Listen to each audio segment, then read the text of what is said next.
Pasintabi po, maselang video ang inyong napapanood. Putol ang kanang binti ng lalaking ito sa Mandaue City, Cebu matapos masalpok ng motorsiklo. Ayon sa pulisya, patawid sa highway ang biktima ng mabundol ng humaharurot na big bike.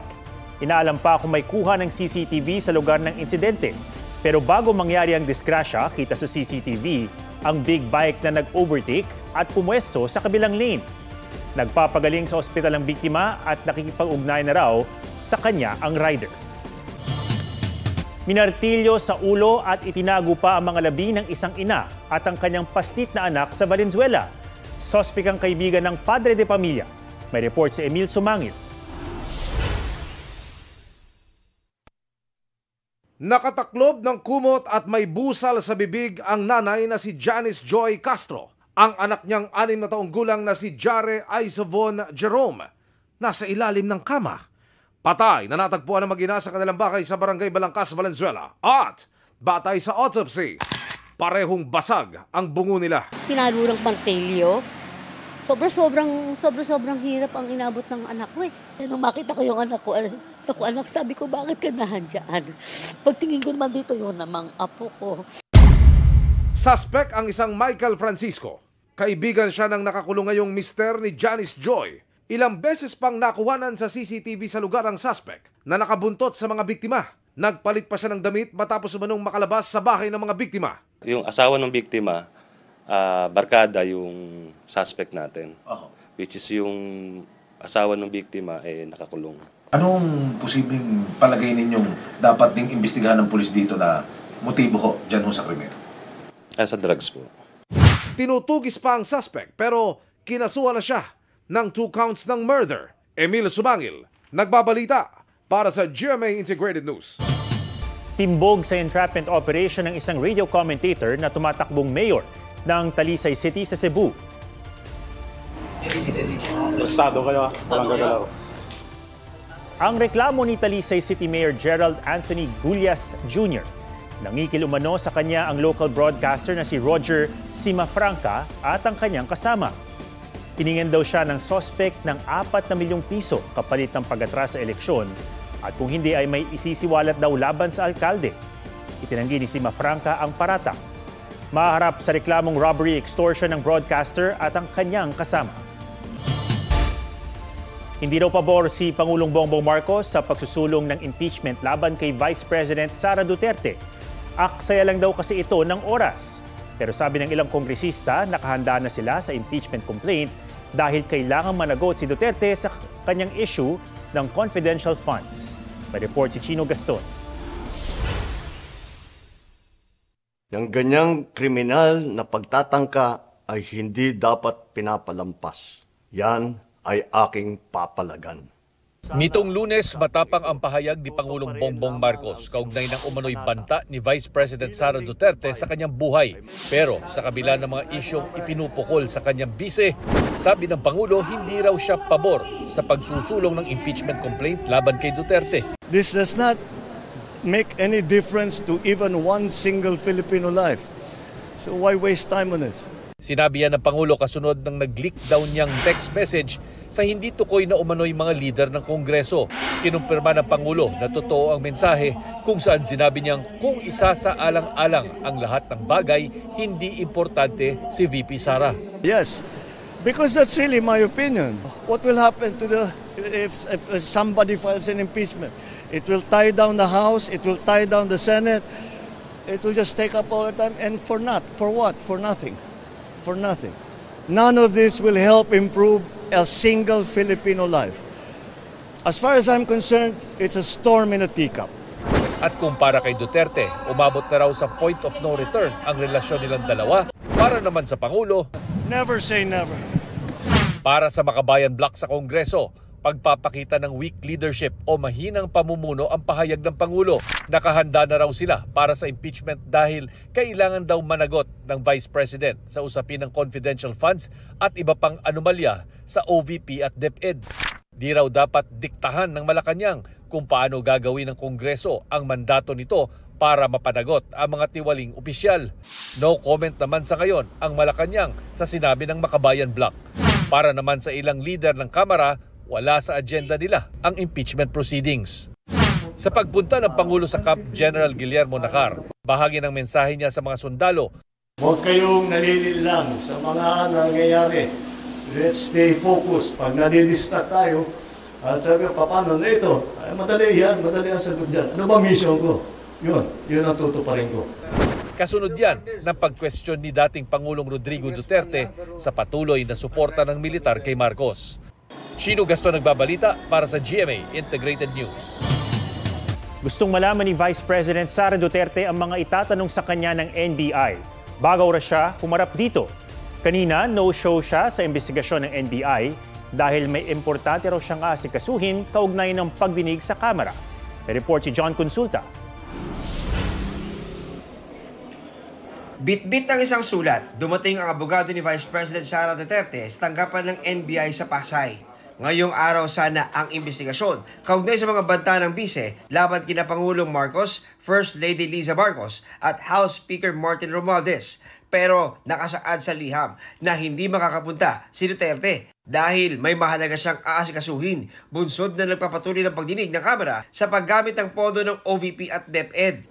May ilang kahilingan din ang bise sa NBI. Clear copy of the complaint filed against her, the documents initiated sa investigation, at yung mga possible questions na aming itatanong sa kanya. Yun pong pagbibigay namin ng possible question ay pinag-uusapan tanga namin. Ang hindi pagharap ni VP Sara sa NBI, binatikos ng ilang mambabatas. Lalo't ipinagpaliban ng House Committee on Good Government and Public Accountability ang pagdinig ngayong araw kaugnay sa pondo ng OVP at DepEd. Imposible ngang hindi alam ng Office of the Vice President yung cancellation na nangyari kahapon. This is another palusot.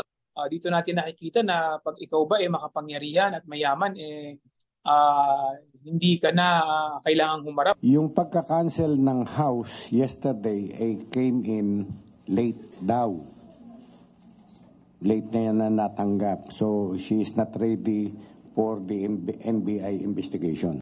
Sabi naman ni House Deputy Majority Leader Paulo Ortega, hindi leadership kundi pagiging arrogante ang pinakita ng bise. Sinusubukan pa namin kunan ng pahayag si Duterte. Iniurong ng NBI ang investigasyon sa December 11. Pero sakali muling hindi makarating ang bise, then we will consider that as a waiver on her part, and then we will proceed with our final report. Bukod kay VP Sara, may iba pa mga personalidad ang ipapasumpitan ng NBI kaugnay sa gumugulong na investigasyon. Kabilang dyan ang ilang kasama niya sa Zoom press conference. Tatanungin din nila ang bise ukol sa umano'y banta sa kanyang buhay. May claim din siya na there is a threat on her life. Vice President siya, imbestigahan din natin yan.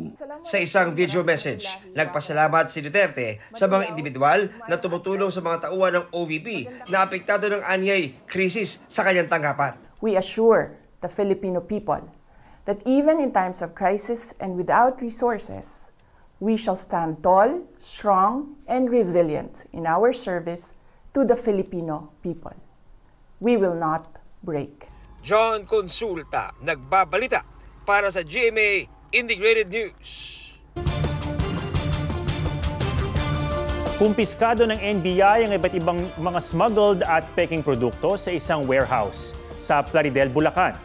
Tumambad sa mga otoridad ang mga kahon-kahong food additive, pati sako-sakong damit na umano'y smuggled. Inaalam pa ang halaga ng mga nasamsam na kontrabando.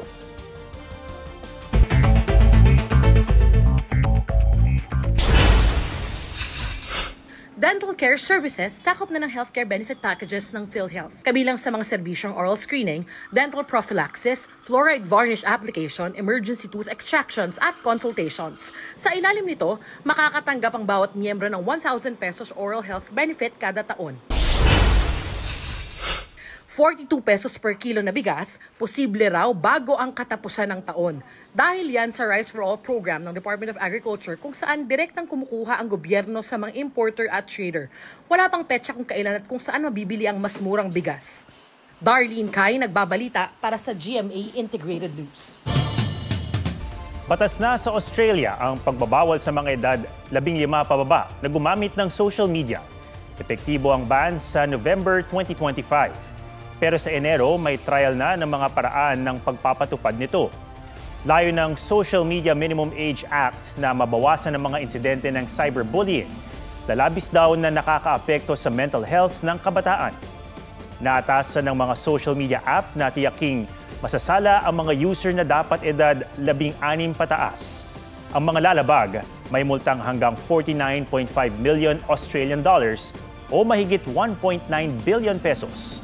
Suportado ng grupo ng mga magulang ang ban. Pero tutol dito ang ilang grupo ng kabataan, academics at privacy advocates. Pabor naman kaya ang ilang Pinoy na magkaroon dito ng katulad na batas? Pabor po kasi meron po sa mga ibang social media platforms na may mga hindi po magagandang pwedeng makita ng mga iba't ibang bata. Hindi po ako pabor dun sa 15 pababa na hindi na sila babawalan na sila na gumamit ng mga gadget kasi sa panahon po ngayon techie na yung mga kabataan. Sa ngayon kasi mas convenient na yung paggamit ng mga technology. So ba laging gumagamit?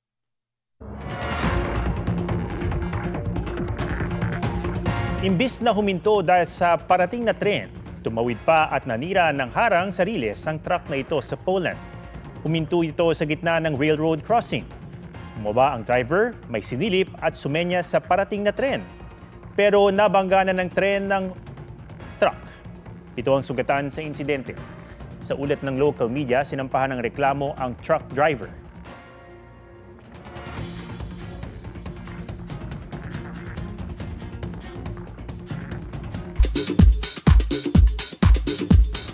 Widows War stars Bea Alonzo at Carla Abellana sinagot ang ilang dating rumors sa trending suspect challenge ng TikTok.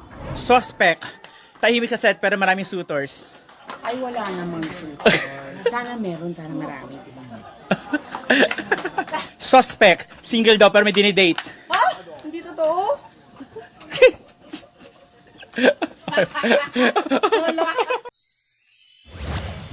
Heart Evangelista featured sa Straight from the Heart edition ng Vogue Hong Kong.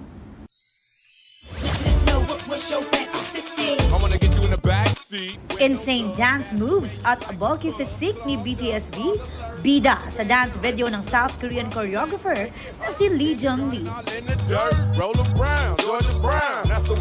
Nirepost pa ni V sa kanyang IG story ang kanilang dance collab na may kasamang bear. And to complete the package,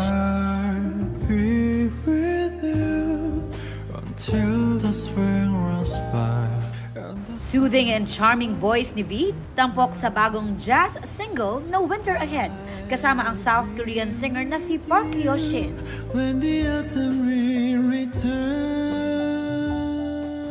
Aubrey Carampel nagbabalita para sa GMA Integrated News. Huwag magpahuli sa mga balitang dapat niyong malaman. Mag-subscribe na sa GMA Integrated News sa YouTube.